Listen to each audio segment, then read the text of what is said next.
XIe siècle, le christianisme est la religion majoritaire en Europe.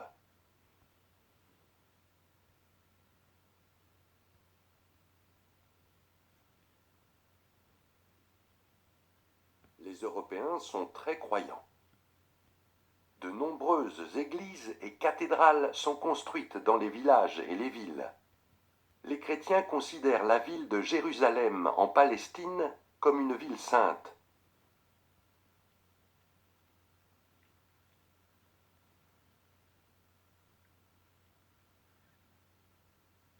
Car c'est là que se trouve le tombeau de Jésus-Christ. Jérusalem devient un lieu de pèlerinage. À partir du 7e siècle, les Arabes musulmans occupent Jérusalem.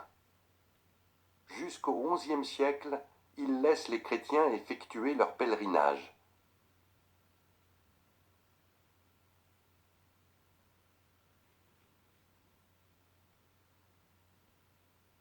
Mais l'invasion de la Palestine par les Turcs rend ce pèlerinage de plus en plus dangereux. En 1095, le pape Urbain II lance un appel pour libérer Jérusalem des musulmans. De nombreux chrétiens répondent à cet appel et organisent une expédition militaire. Cette expédition est appelée une croisade. Les combattants qui partent en croisade sont appelés les croisés. Facilement reconnaissables, ils portent une croix rouge sur leurs vêtements.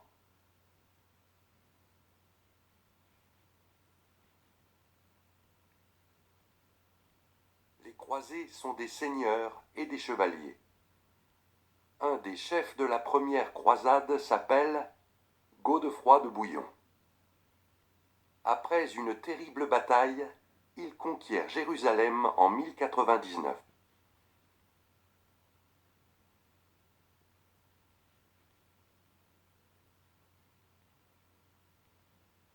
Pour résister aux Turcs et aux Arabes, les croisés construisent de grandes forteresses dans les territoires nouvellement conquis. On appelle ces forteresses des craques. Plusieurs royaumes sont créés.